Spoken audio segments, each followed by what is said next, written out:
Good afternoon. I will call to order the April 25th meeting of the Minneapolis City Planning Commission. My name is Matt Brown. I serve as president of the commission. I'm joined today by Commissioners Magrino, Slack, Sweezy, Lukey-Pier, Vreeland, and Rockwell.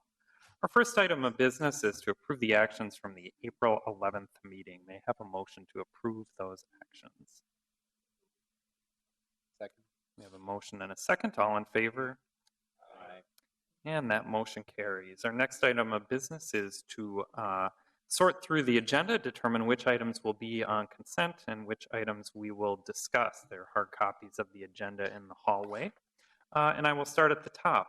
So item 1 is the Western Line on Second Townhomes at 2415, 2419, and 2423 2nd Street Northeast. That's a preliminary and final plat. Is anyone wishing to speak in opposition to or modify the staff recommendation on that item?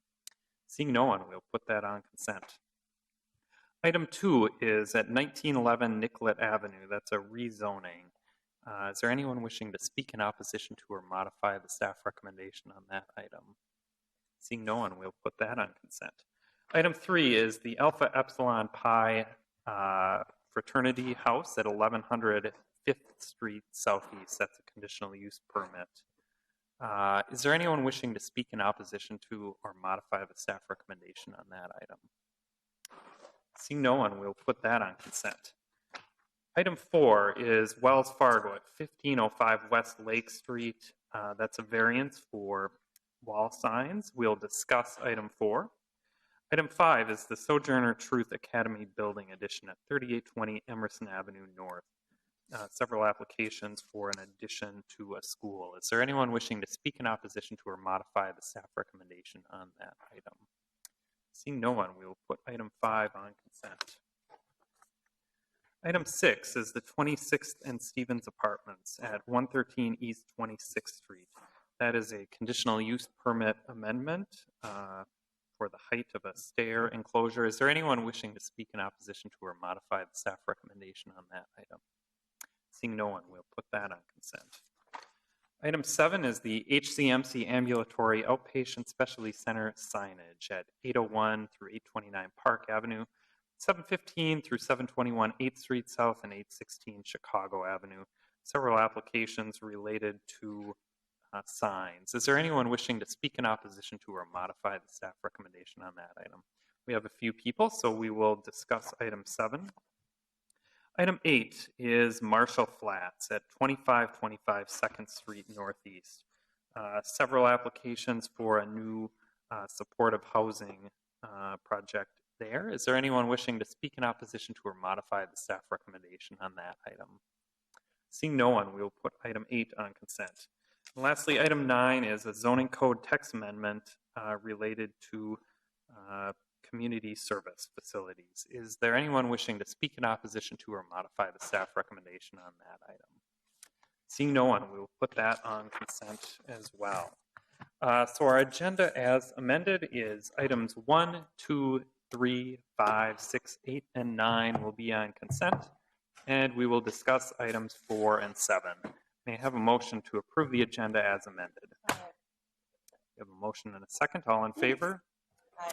And that motion carries. We'll move on now to the public hearing portion of our meeting. At this time, I'll open the public hearing for the items on the consent agenda. That is items 1, 2, 3, 5, 6, 8, and 9. Is there anyone wishing to speak on items 1, 2, 3, 5, 6, 8, or 9? Seeing no one, I will close the public hearing and may I have a motion to approve the consent agenda. We have a motion and a second. All in favor? Aye. And that motion carries. Next, we'll move on to our 2 items for discussion. First is item 4, and staff is Ms. Holeen.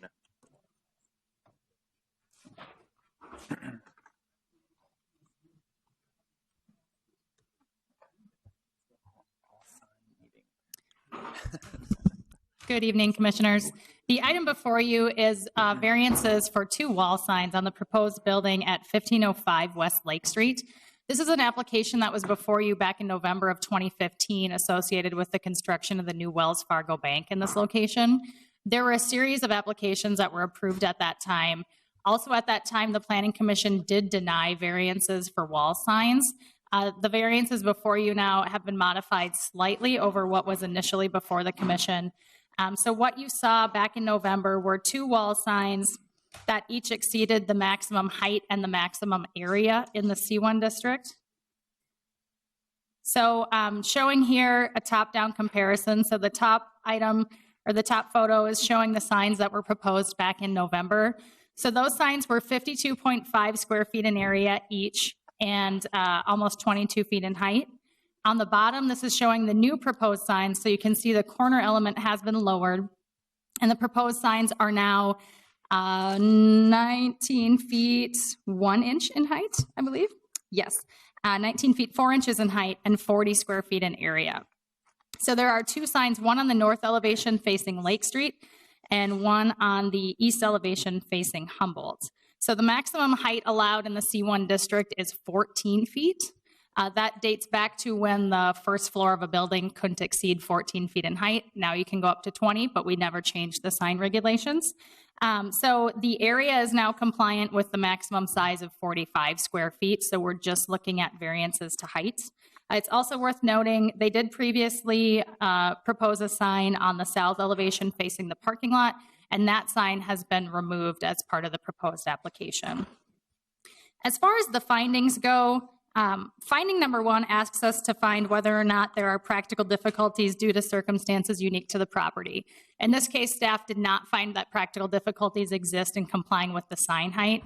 This is a new building with no unique identification needs, and while there is a bit of a grade change along Lake Street that you can see here, even if we measured from the first floor elevation of the building, the signs would still exceed 14 feet in height.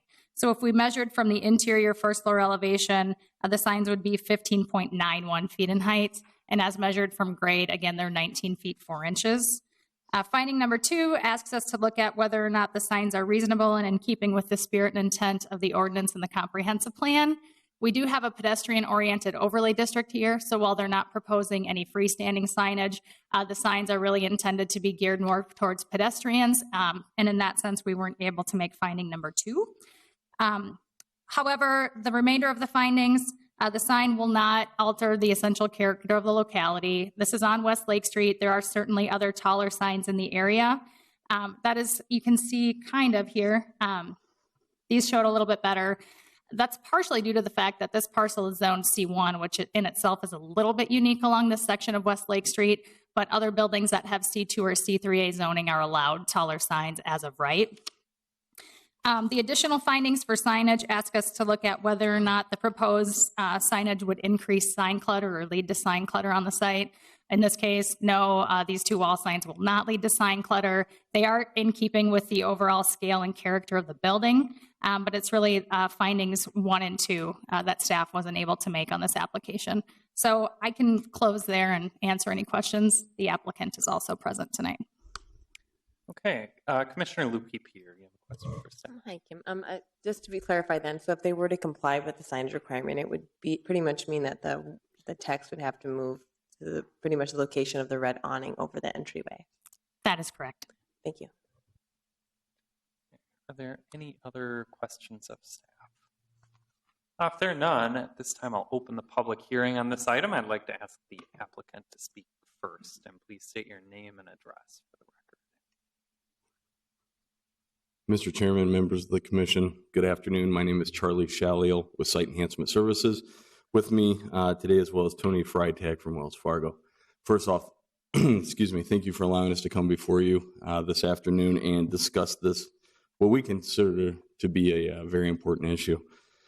What we have here is a modified request from what you previously saw to what you see today. And while I understand that there are similar architectural features as previously involved, this building and this property and the location itself has been somewhat of a challenge to incorporate all of the pedestrian-oriented features that are required in this overlay while still making a functional retail banking business. If you're familiar with the site currently, the branch that's been there since 1973 is pushed significantly far back off of West Lake. We're pulling the business all the way to the front property line. In doing so, as staff alluded to, there's roughly from south to north, a 3-foot grade change issue that we're having to deal with. So that 3-foot grade change puts us at a distinct disadvantage already when we're starting out here. The building architecture, because of the window coverage area or the impervious window surface area that we have to have for the pedestrian overlay, as well as awnings as part of the pedestrian overlay, and as well as an entrance off of Lake Street, really kind of force us into a situation where the building architecture doesn't lend a whole lot of opportunity for building signage. Obviously, Wells Fargo is and has been there for several years. If you're familiar with the area, they're closing down the branch that's across the street from this existing location on Humboldt and consolidating all efforts into this one property. So really, I mean, taking a $2.2 to $2.5 million investment and reinvesting into this property. And the grade change does, as staff alluded to, force us into a situation where the signage needs to be a little bit taller than code allows. That 14-foot really pushes us into a situation where the number one rule in retail is to have signage over your front door. Well, our front doors, we actually have 2 on Lake and then 1 on Humboldt as well. We need to have signage over those doors. And at the same time, we don't want to modify the architecture and eliminate those awnings that really do capture that pedestrian-oriented feel that this area is looking for. I'd also like to point out that in this zone, yes, we're C1, zone C1, but we are the furthest east property in this C1 zone, directly across the street, C3. No height regulations on signage. And all of the signs that we have at this property are going to be facing, the sign along Humboldt is obviously going to be facing towards C3, and the one on Lake is going to be facing across the street to I apologize if I mispronounce it, but the Brugger's Bagels, I believe, and they have signage. I actually have a photo of that as well, in excess of 14 feet. And it's a unique scenario because, again, right across the street, if we were 6 feet further or 1 lane of Humboldt over, we wouldn't have this issue, but unfortunately we do. And again, I don't think anybody can argue being out at the site today, and Tony from Wells Fargo, I apologize, but this is definitely an upgrade to the existing property as it was. And I know that Wells Fargo's functioned there for years and years, but the new architecture that the community is going to get, I think lends to that pedestrian quote unquote feel. We've reduced the overall signage. Actually, the signs that we're asking for now are under the code allowed square footage. And also, we looked at the sign that's on the south elevation that was the only one that truly faced residentially zoned properties, and we eliminated it. I mean, obviously, if people can find the Wells Fargo, they're going to park in back if they, do drive to this location, which because of the business model of the 5 to 7 mile radius that we pull from, people are going to be driving to this facility. We don't need a sign on that south. We can do without it. We don't want to ask for more than we need. So that's why we modified that building height architecture that you can see in the slide that's still on the screen. And at the same time, I think maintaining the pedestrian-oriented aspects of it is important. I would like to show, there's one additional slide that I think will, and staff, Kimberly, you might have to help me with navigating this machine.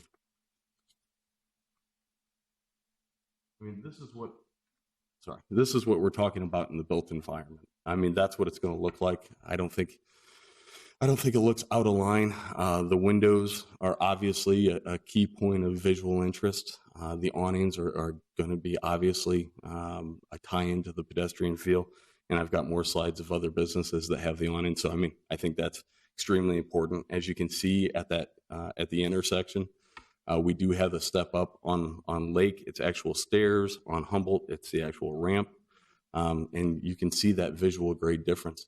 I think it's appropriate. I think it's the scale of the area. It's really looking at this building architecture, unless we start getting rid of awnings, which is not what we're looking to do at all, there's really no other place to put this sign. So we're respectfully requesting for your help to allow us to properly identify this building. All right, thank you. Is there anyone else who would like to speak on this item? Commissioner Kronzer, I think Commissioner Kronzer has a question. Oh, I'm sorry. The glazing above the entry doors, does that go to the top of the awning? That goes, I believe there, you know what? I have better, it's in this. I believe there is a better rendering that will show exactly where that glazing stops. To answer your question, no. There is a little bit of brick area underneath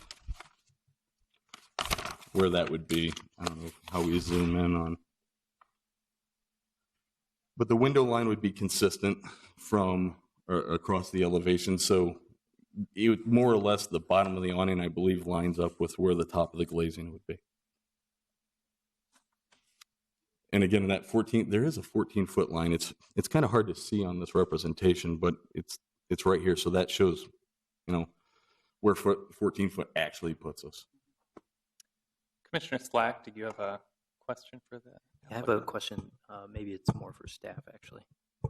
I think, Kimberly, you made a point to identify that that the first floor level within this zoning district is not essentially up to date based on the allowable first floor level. So, has staff given any thought to what the site or sign height might be if the first floor level was increased? And would that better align with this proposal or no? Are you saying if we changed the sign regulations? Say per se, if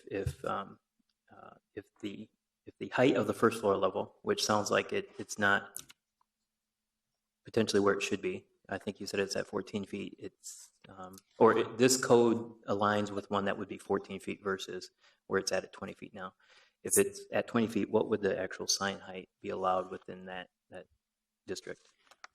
Previously, when the zoning code allowed for the first floor of buildings to only be 14 feet in height, the maximum sign allowance in C1 or the maximum height allowance matched up with that maximum height. So 14 feet was the maximum height for the first floor and 14 feet was the maximum height for a sign on the first floor.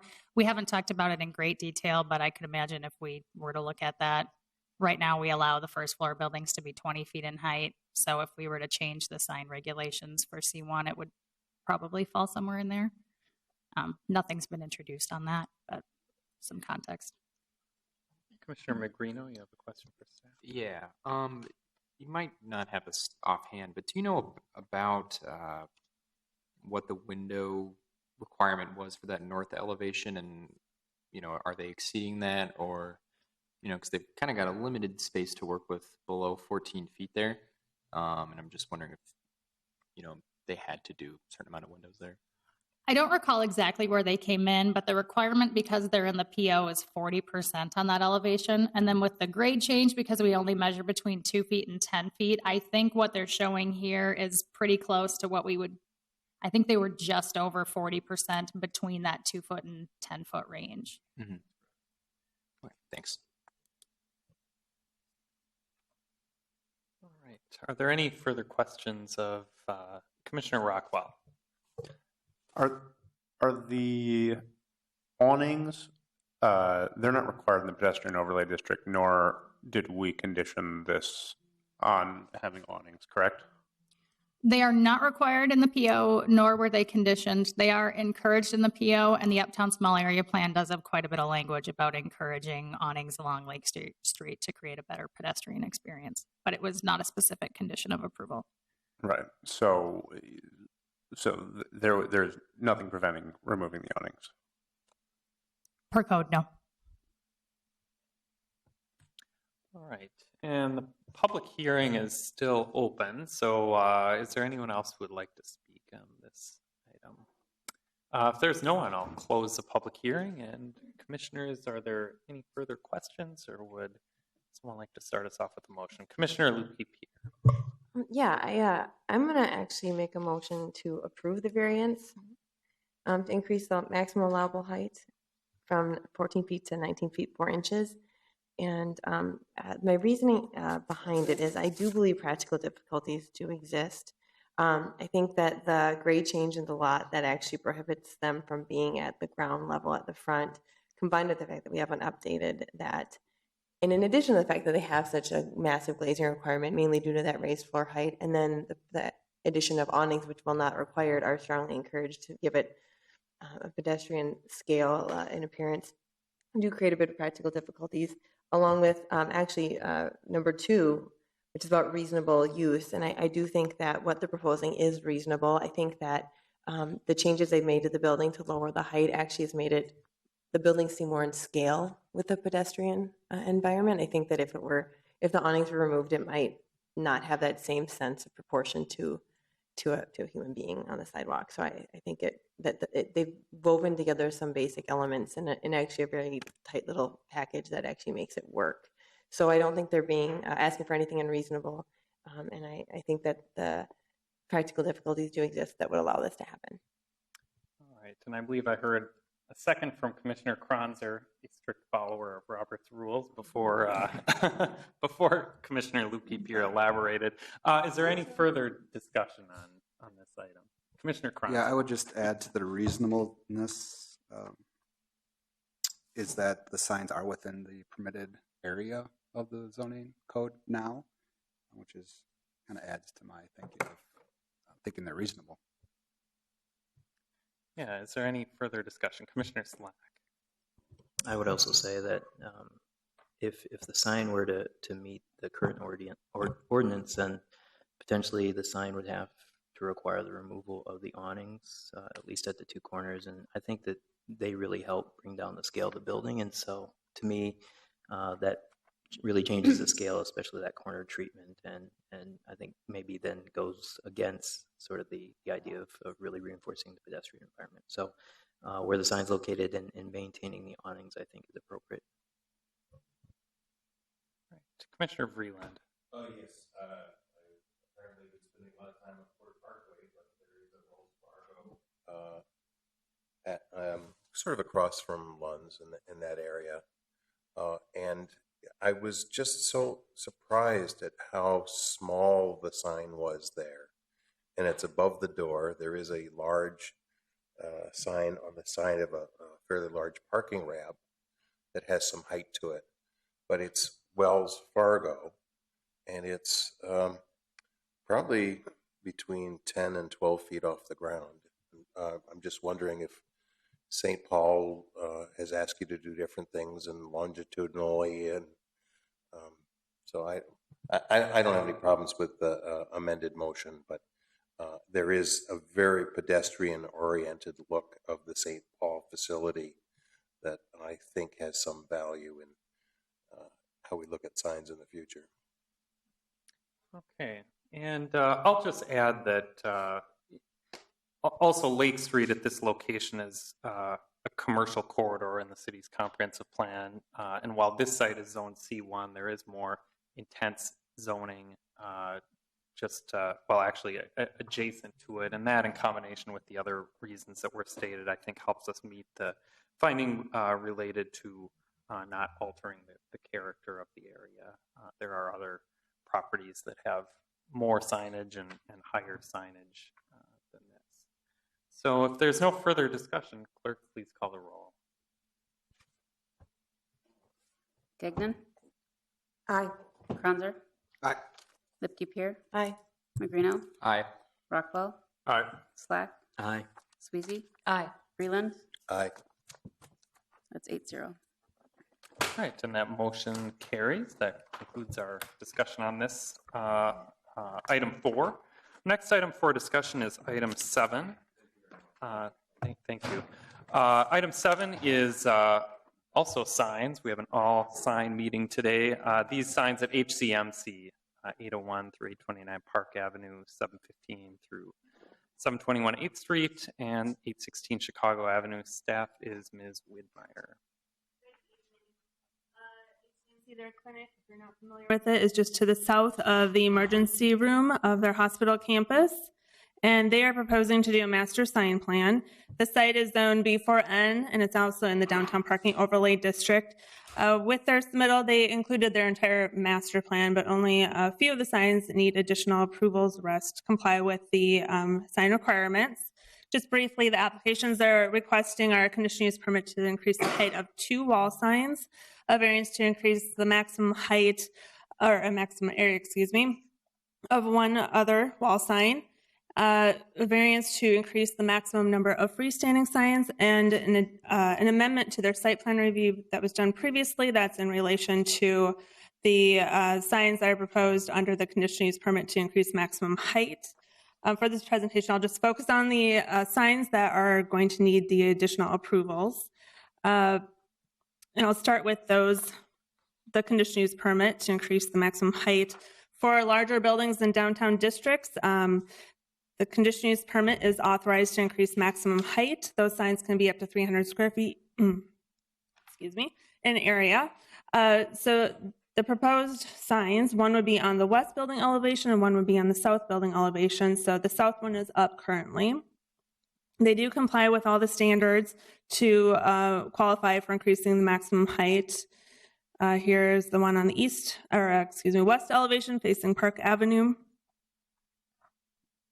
And they are proposed, or the tallest one is at 88.5 feet above grade. The other one is slightly lower. So they would be at the 6th floor level of the building. The proposed signs would not have any impact to adjacent properties. As you can see, for the south-facing sign, which is closest to a residential property, which would be an apartment building located to the south of it on the same block, it's 40 feet above the top of that apartment building, and that's not accounting for horizontal distance. The materials of the sign would be compatible with the building. The design is compatible. We didn't find any bring up any concerns with these proposals for these signs. As I mentioned, they did comply with all the other standards for increased height. So for this application, we're recommending approval. Moving on to the variance to increase the maximum area of a sign. Now that sign is located over the main entrance, which would be facing 8th Street. They only have one main entrance on the building. And so the variance request is to increase the maximum sign area from 120 square feet to 263 square feet. The sign is located across from the emergency room, so it won't be impacting any adjacent properties.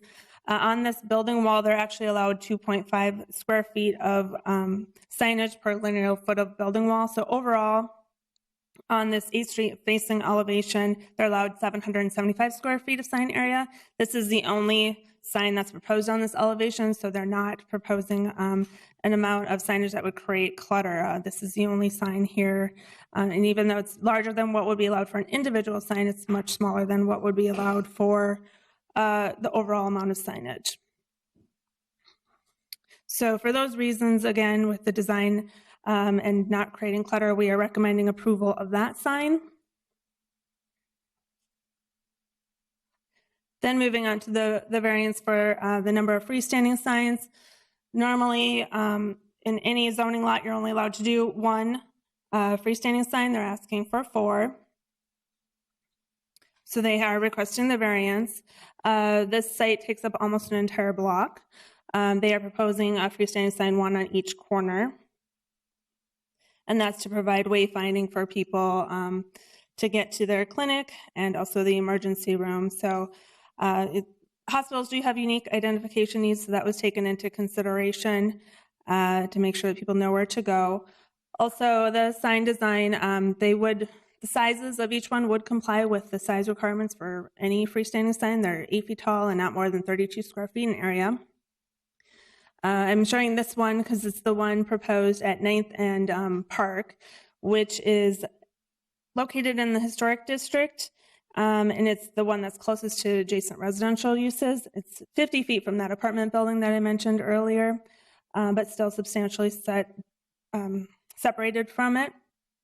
And in this one, they did propose to do some additional ornamentation with ironwork to make it more compatible with that historic district and residential area. The other signs, although the same size and design as far as materials go, don't include that ironwork. So again, for these, we found that these are needed for wayfinding. So we did recommend approval of these as well. And just so I don't forget, going back to those wall signs, I mentioned they need the site plan review amendment. And that was specifically because they previously did not get alternative compliance for blank walls exceeding 25 feet in length. There used to be windows in these locations. And so the request is just to amend the site plan review to basically remove and eliminate those windows to allow places for the signage to be located.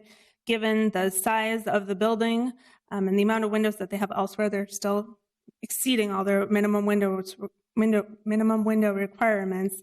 We're recommending approval of the alternative compliance request as well. That concludes my presentation. I can take any questions. Right. Are there any questions of staff? Maybe Janelle, you can just clarify for the sign facing 8th Street, if that variance is approved, would the maximum sign allowance still be capped at that 775? If in the future they put additional signs on that wall, that 263 would be a part of that? That's correct. Yeah, they're still limited to 2.5 square feet of sign area per linear foot of building wall. So this wouldn't allow them to go above and beyond that. This is just a variance of the individual sign limitation. Commissioner Kronzer. Yeah, I had two questions. Is the new clinic really called New Clinic? No, it's not. They have not chosen, or the naming rights are still out there. So this is just kind of a placeholder, but they know that they're going to need the additional size. So what happens if the name's longer than New Clinic? They'll have to work. Are we with coming what's- back? More signs? Okay. My second question is a little more serious. At the corner of 9th, has staff looked at how people would actually travel to this facility? There's several one-way streets in the area. It seems to me that a lot of folks would be coming around this corner in a vehicle to get to the parking. I'm just wondering if there's been that analysis done. Yes, 9th would be a one-way going west towards downtown.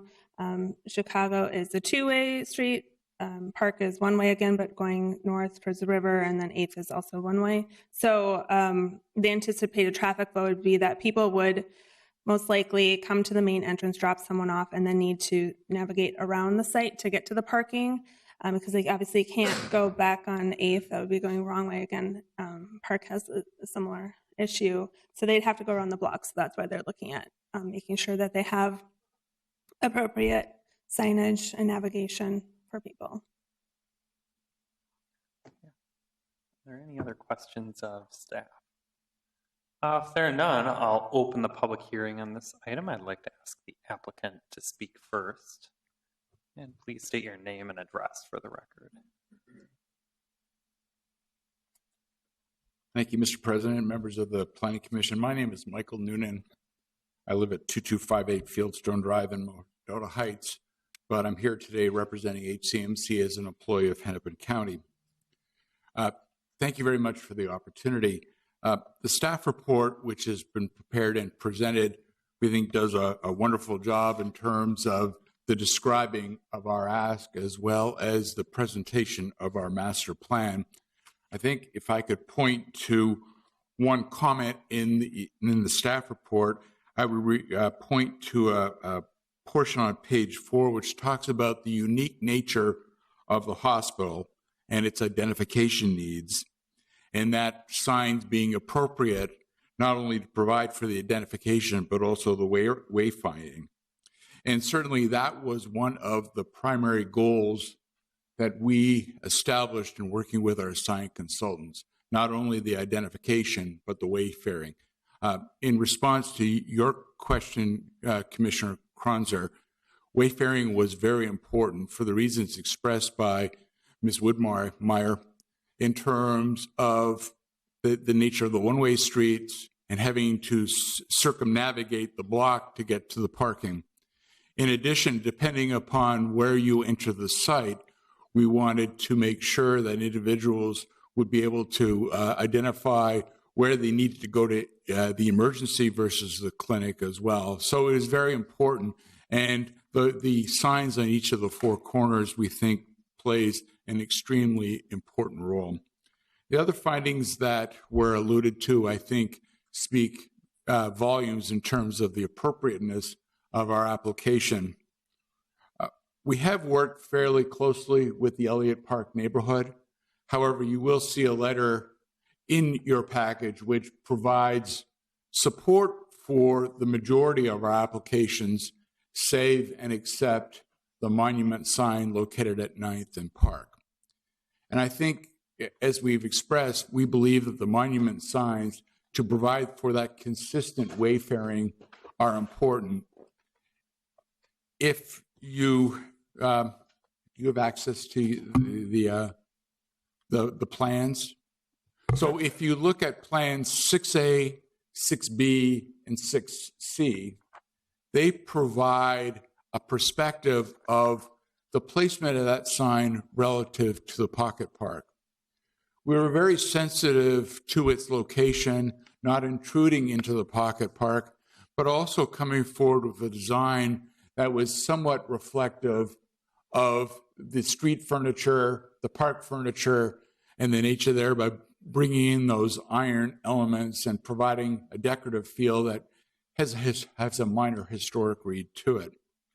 The other thing I would point out is a comment that's contained on page 3 of the report, which talks under the section related approvals.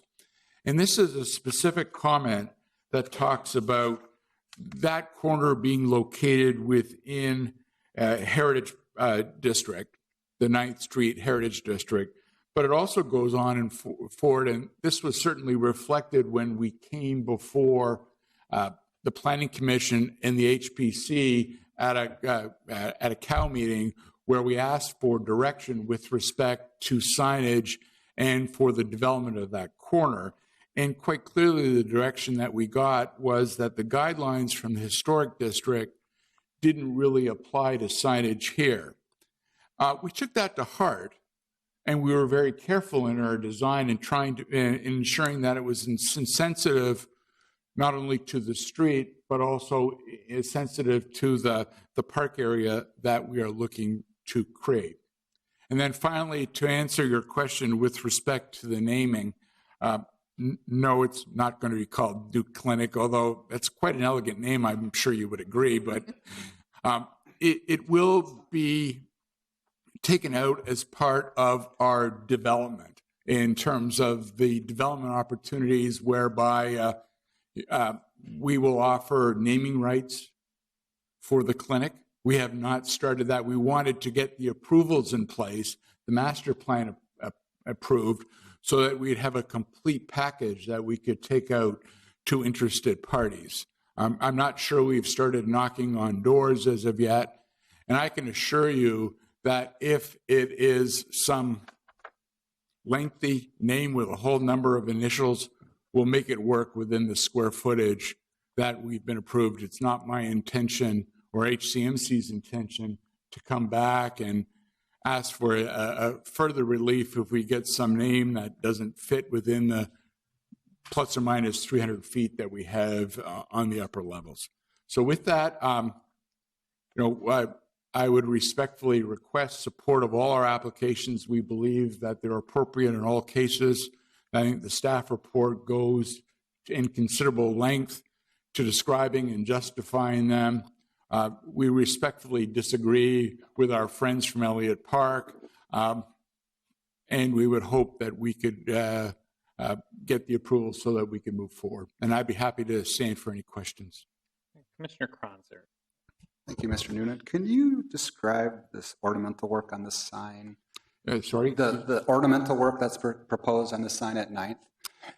Is it, I'm looking through this sort of grassy stuff down below the word emergency. Is that actually ironwork that's painted that you can see through?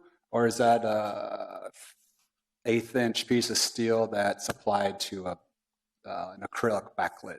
No, so I guess if we go to what, 6, is that what your 6A? Yeah, 6A. 6A, so that gives you a feel. So there's really two elements of the ornamental. Number one is there is roughly a 12-inch piece at the base of the sign, located another foot off the ground, so it's above the snow. And what that is that is an open iron element.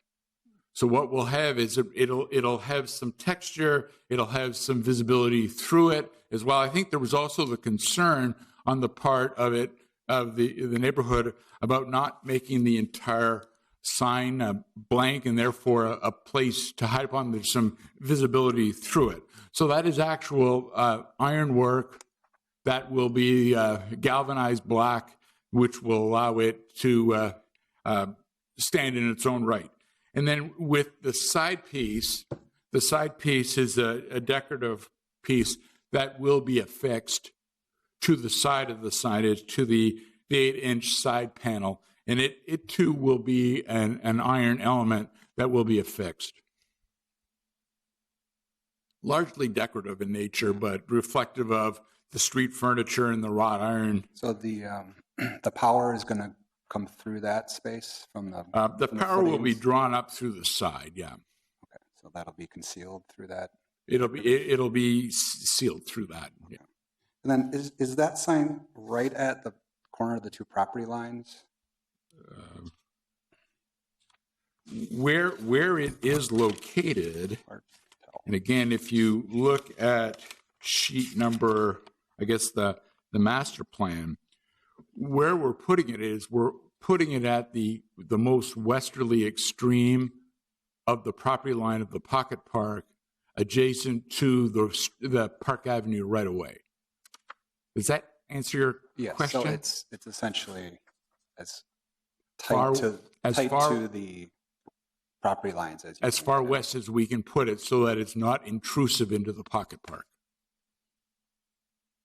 Okay, thank you. Right. Commissioner Sweezy. I'll just disclose that, just for those who don't know, I'm also a Hennepin County employee. I don't work for HCMC, though, but just so that's clear. I'm wondering if there's any reason that all four of those signs couldn't have the nice ornamental work on them. I understand why the one is important because of the park that's adjacent, but could all four of them be similarly? I'm getting the nod from my client.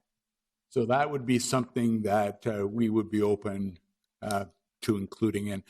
We felt it was important to include the wrought iron in the Pocket Park, given the historic nature and given the street furniture there, that if you look at the other three signs, they're located in different contexts and they stand on their own, whether they be in a landscaped area or setting off an outdoor patio area, or even in the case of Chicago and 9th, as a continuation of a landscape strip.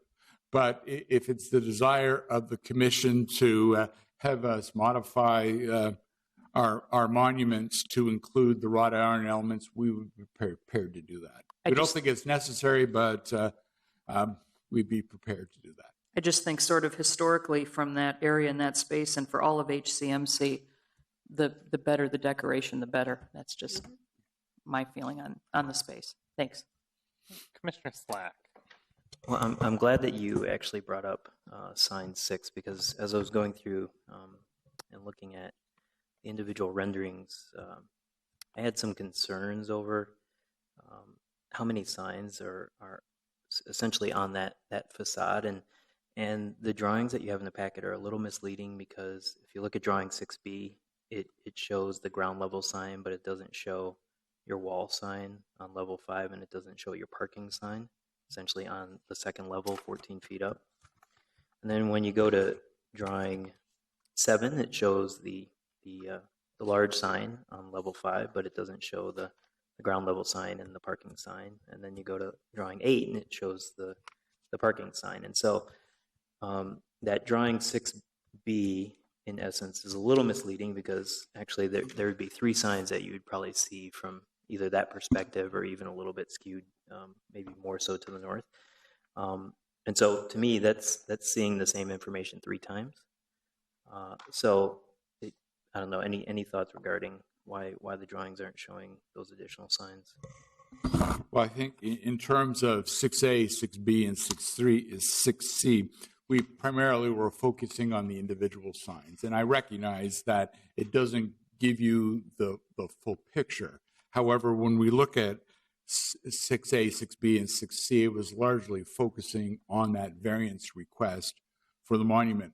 The parking signage to provide the identification and the wayfaring into the parking, as well as the signage on the building face are either permitted as of right or permitted by way of conditional use permit, and therefore stand on their own. We wanted to really focus in on 6A, 6B, and 6C to show the relationship of the monument sign to the streets from various perspectives.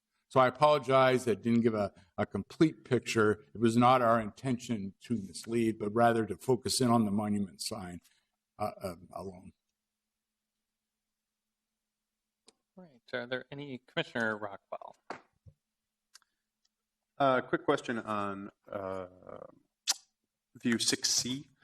So, which this so this is the sign sort of in contention in the Elliott Park neighborhood letters. So, my question is to the relevance of the information on the 6C perspective, given the one-ways, because no one can drive down 9th Street to see the information on that sign, right? Because 9th Street is one way in the opposite direction.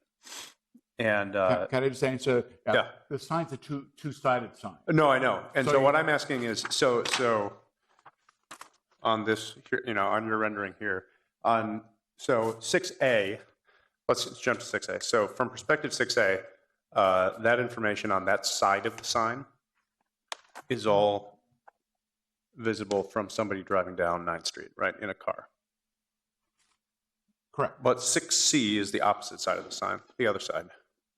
And my question is, who's using the information on that side of the sign? It is not facing Park. I mean, it's not facing the drivers on Park, right? Because it's parallel, not perpendicular, and there aren't any drivers on 9th Street that would see it from that perspective because it's one way. And so, what is the relevance of the information on that side of the sign? I think that there's three pieces of information that's being given. Number one is it's providing the consistency with the branding or the identification of the clinic. The new clinic, or whatever we're going to call it, is providing branding not only, or identification not only for those driving, but those walking as well. In terms of the other two pieces, directing individuals to the parking and to the emergency, I think in the parking on that side of 6C, it may serve some benefit to those individuals traveling on Park heading north. Even though it's on the passenger side, it still provides an identification. And with the emergency, I would use the same position or same argument, but it also provides wayfaring for the pedestrians that are looking for the location of the emergency. So that's the reason why we've made them two-sided in all instances, to provide the ability to deal with individuals driving various ways on various roads, as well as those in the pedestrian realm as well. Thank you. Are there any further questions? Commissioner Magrino. I have a question, maybe for the applicant or for staff or whoever knows. I can't seem to pull it up on Google Street View right now, but I think there's that sort of half block parking ramp between Portland and Park. Aren't there wall signs on the back of that were added kind of recently? And if so, did those require a variance? It's also Hennepin County, it's part of that sort of complex. I don't know if they'll show up on the zoning map, but yes. Taller wall signs were approved. Oh, I want to say it was I think it's a just block set a over. frame. Yeah. Yeah. But I'm not sure how. Let's see. Maybe it would be. Yeah, I think it's over here somewhere. I'm not sure how visible they would be from Park. Is that the question? Yeah, I guess I was just wondering sort of about precedent and labeling the buildings, more so for the ones that are kind of up on the building rather than the ones that are down on the ground. Because, I mean, that's a big blank wall, so it's a little bit different. But, if we approved something like that a couple years ago, it might be relevant to what we're thinking about right now. So I was just wondering if we knew that.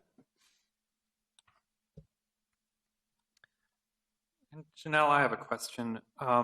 If they were to just have one freestanding sign, are there any requirements with respect to where that sign is located? Does it need to, could it be at any of these locations, or would it need to be on the same frontage as the front door of the building? It could be at any one of those corners. Okay. All right. Are there any further questions of either staff or the applicant? Right now, the public hearing is still open. If there are none, we can move on to some other speakers. I know a few of you would like to speak on this item. You can decide who goes first and state your name and address for the record. Okay. Thank you. I'm Lynn Regnier. I'm Executive Director of the Elliott Park Neighborhood Organization, and we've been working with the folks at HCMC first on their clinic and then more recently on their sign plan. When they brought their sign plan to the community, the initial reaction was that's an awful lot of signs. But as we talked some more, we realized that it wasn't the number of signs, it was specifically the monument signs. And as we talked even more, we realized it was specifically the monument sign at the corner of 9th and Park, which is in our South 9th Street Historic District. And there's a lovely little pocket park there that HCMC is developing that will be open for the public to use.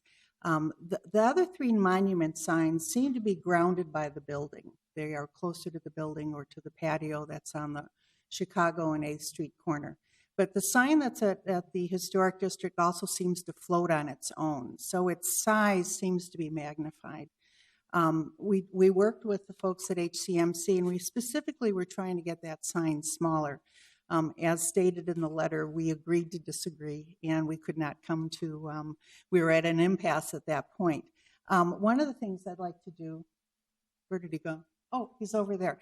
This is Kim Voss. He's a consultant with our organization. He's going to pretend he's Vanna White right now and just kind of point to the door. 4 by 8 feet is larger than one of those doors. Kim is 6'1", and the door will be taller. Yeah. Where the tip of my finger is, that's actually 8 feet. And then the width of the door, one door is 3 feet. So it'll be another foot wider. So we just wanted to point that out in terms of scale with people that will be there and standing there with this kind of, it seems very intrusive in the park, and it seems oversized. For the location, it's also going to be a lit sign, a backlit sign, I believe, which has some consternation for some people there. It will be the only lit sign in our residential historic district as well. So we understand the need for wayfaring. Any of us who have driven around at any time and can't find your way, especially for a hospital and a clinic. This is a large campus. There are a lot of buildings. But we would really like to see if we couldn't get that sign downsized, if we can't get rid of it altogether, because it is quite large. Oh, he's not there anymore. He's over there. No, that's okay. I was just going to wave to him. So there, that is that piece of it, and what we're thinking. We have had a very cordial and respectful relationship with our friends at HCMC, so we are not here in an antagonistic manner at all, but we're just speaking to the historic district and to that particular corner. Do you have any questions for me? Commissioner Kronzer. Thank you. In your conversations with the applicant, was there any discussion about integrating that sign into the plaza more so, making, as an example, the base extend out to be part of a bench, or putting the sign actually on the curb of the planting areas, or bringing in more brick to the base of the sign? It's something that actually does ground it, to your point of it floating out there? Yeah, we did. Specifically, the community was concerned about this being too much of an intrusion into this small park as well. So I think they, having it on the edge of the park seemed to be more agreeable to the community, but we didn't speak about other things that could be done. We did talk at one point about, you see this particularly in a lot of old cemeteries where they have the iron framework, and at the top it says cemetery, and we were suggesting that maybe, we didn't want it to say cemetery, of course, but taking this monument design, making it smaller and making it appear to be a hanging sign of some sort, which would allow for the height that HCMC wanted, so cars driving around could see above cars perhaps, but incorporating it that way to look a little bit more historic or something. But as I said, we came up to an impasse and decided it was time to move forward and bring it to the city as it was. Okay, Commissioner Rockwell. So just for clarification, so the issue that the neighborhood has is both or either or, the size and the design. So, I mean, if it were shrunk in the same design, it sounds like that might be better. But if it were the same size and a different design, that would also be better? Well, it's a solid mass, except for, that space, that 1 foot at the bottom with the open ironwork. So I'm not sure how you could change that piece of it. I'm not sure. I'm not sure I could answer that specifically for the community. I have a few community people here if they wanted to nod or give me some direction. Yeah. For me, it's the placement. Placement and size. So. Any other questions of the speaker? If there are none, we can move on to other speakers. And please state your name and address for the record. Good evening. My name is Michael Lazzaretti, and I live at 625 South 9th Street. I actually happen to have been born in Elliott Park and have lived there for the last 25 years. And as Lynn said, I think the neighborhood is very grateful that we have the HCMC has decided to put a park on the corner there. And the main problem we have is with the sign. And also for me, the fact that it is a backlit, multicolored sign that is in the center of our, several very historic row houses. And it's a residential area that the sign seems to have a kind of a commercial encroachment into the view down 9th Street that we have. Also, I think, has been pointed out, that at that intersection, there are 3 signs that are visible. And this freestanding sign is the smallest of the 3. And so that it seems that the naming and the wayfaring issues could be addressed by those 2 larger signs. So. Right. Are there any questions of the speaker? If there are none, we can move on to anyone else. Yes, please come to the microphone and state your name and address for the record. Oh, good evening. My name is Howard Young. I live on the intersection of 9th and Portland, the opposite end of the block of Mr. Valle. And I'm very much concerned, as all, regarding the sign and the actual design of it. I think one of the issues that Mike was concerned about is the lighting. The restoration work that he has done on that intersection is the best I've seen in 40-some-odd years of practicing architecture. The detailing is beyond what anyone, I would say, better than the way the building was built originally. And to have this light shining in this big box looking out through these beautiful historic windows is a little bit not as nice as one would like to see. And I would like the city to have the opportunity to sit down and see if lighting is obviously an issue for people living within a structure of that nature and the other historic buildings. One of the questions I have is has to do with art. Now, a big sign that's got the big letters and tells you this is HCMC, that's a sign. And my question is there any reason that a sign cannot also be more that of a piece of artwork, which oftentimes draws more attention than a big, square, rectangular box with a name on it?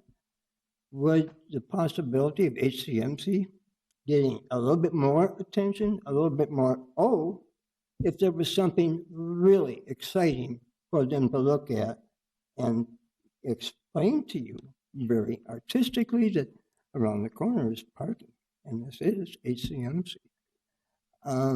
I'm not a speaker, but I think you get the idea of what we're speaking about here. Thank you. All right, thank you. Is there anyone else who would like to speak on this item? Anyone else? If there's no one, I'll close the public hearing.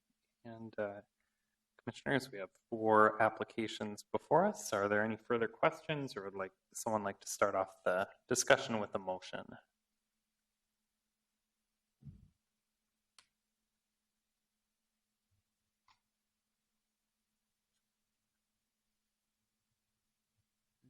Would anyone at least like to start us off? Commissioner Magrino. So I will start us off here. And I want to speak to it if I get a second, who knows. I'd make a motion to deny the application for the CUP to increase the maximum height of the wall signs. All right, so that's item A. Motion to deny. We have a second? And, okay. If you'd like to elaborate on that. So yeah, looking at the CUP here, I mean, I guess we're going to get to it in a minute. I'm not really opposed to the freestanding signs around the property here. Thinking about sort of the overall Minneapolis skyline, one of the things about it that is nice is that there aren't a whole lot of signs that are cluttering it up, kind of like over in St. Paul. Lately, we've sort of made some exceptions to that for like the Wells Fargo project over a few blocks north of here. And, I guess I just, looking at finding 5 here for the CUP, one of the urban design policies is to minimize clutter. And so this is sort of it seems like a small thing, but I guess if someone then proposes something across the street and they want to put a sign on and they want to put it up 4 stories higher, and something next to that, they want to put up a sign 4 stories higher than that, and you sort of might end up with kind of a branded skyline, which isn't something that I would want to see. All right. Is there any additional discussion on that? If there is none, clerk, please call the roll. Freeland, No. Sweezy, No. Slack, No. Rockwell, No. Magrino, Aye. Lipke Pier, No. Kranzer, Nope. Gagnon. No. So that's 7-1. All right, and that motion fails. Would someone like to make an alternate motion? Commissioner Slack. Well, I'll start with item A, conditional use permit, and approve staff recommendation for the 2 conditions. All right, we have a motion and a second to approve item A, the conditional use permit. Is there any further discussion? Seeing none, clerk, please call the roll. Gagnon, Aye. Kranzer, Aye. Lipke Pier, Aye. Magrino, Nay. Rockwell, Aye. Slack, Aye. Sweezy, Aye. Freeland, Aye. 7-1. And that motion carries. Commissioner Slack, would you like to continue? Sure. I'll take the next 2 variances separate. So I'll do variance item B first for increase the maximum allowable size of a wall sign. We have a motion and a second to approve item B, the variance for the maximum size of a wall sign. Is there any further discussion? Seeing none, clerk, please call the roll. Gagnon, Aye. Kranzer, Aye. Lipke Pier, Aye. Magrino, Aye. Rockwell, Aye. Slack, Aye. Sweezy, Aye. Freeland, Aye. 8-0. And item C, Commissioner Slack. For item C, I'd like to. Sorry. For item C, I'd like to make a change in the text to state that approve the application for variance to increase maximum number of allowable freestanding signs from 1 to 3, subject to the following conditions. And I think we've had obviously some very good conversations around sign number identified as sign number 6, and I think that the neighborhood raises some really good points in their letter. But looking at the overall signage package, there are 5 building ID signs. They're pretty significant. They're at a height that is viewable from blocks, if not miles away. There are 4 identified ground level signs, which I do personally believe that sign number 6 is redundant. I think it's redundant to sign 4.2. I think it's redundant to sign 5 and redundant to sign 7, and in some cases redundant to sign 8. So I would prefer not to see sign 6 as part of this this application. So that's my reasoning for item C. All right. Is there any further discussion? Oh, yeah, excuse me. We do need a second. We have a second. Is there any discussion? I will support the amendments made by Commissioner Slack because I do think there are too many freestanding signs here. I do think sign 6 is needed from a wayfinding perspective. I mean, the vast majority of vehicles coming to this facility because of the one-ways and the drop-off are coming around this corner. So I do think that sign's needed. I would encourage the applicant to continue working on the historic quality of that sign. I think maybe shrinking it up 10% and putting some more iron on the sides would help downplay it a little bit, still provide the wayfinding, and incorporate into the historic district a little bit better than. I think it's a good step. I think you could go 2 or 3 more steps in that same vein. But reducing the signs by 1, I think, is a good thing on the site. Commissioner Slack and then Commissioner Sweezy. Yeah, I think Commissioner Kronzer raises a good point. Spent some time literally driving around the site this weekend trying to visualize the building and the signage locations. And honestly, I 100% agree with wayfinding. I just feel like you're not going to miss this building, no matter where you're coming from. It's a very distinct from an architectural standpoint. It's unique. It's within this medical district.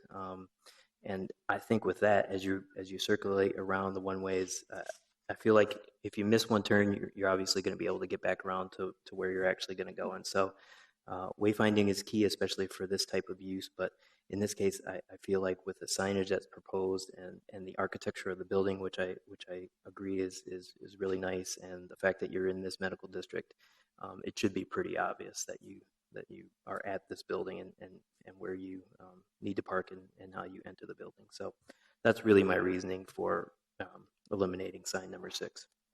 And Commissioner Slack, maybe you could clarify. In your motion, you stated allowing increasing the maximum number of signs from 1 to 3. Did you want to specify the locations of the signs that would be allowed? Just to sure. That would be formalize that. The allowable signs within item number C would be ground level signs. Within item number C would be sign 1, 4, and 5. Commissioner Sweezy. Yes, thank you. I guess I'd just like to recommend, in accordance with my comments earlier, that the one corner that may or may not end up with the sign is going to be the one that has the beautification of the park. I'd like to strongly encourage the applicant to make those other 3 signs look like the nice one that you had proposed here. I think that the concrete corners could use a little bit more attention with the way that the signs look. I think a problem that HCMC has always had is that people don't know where to go in for what they're doing, and part of that is with the structures that exist now.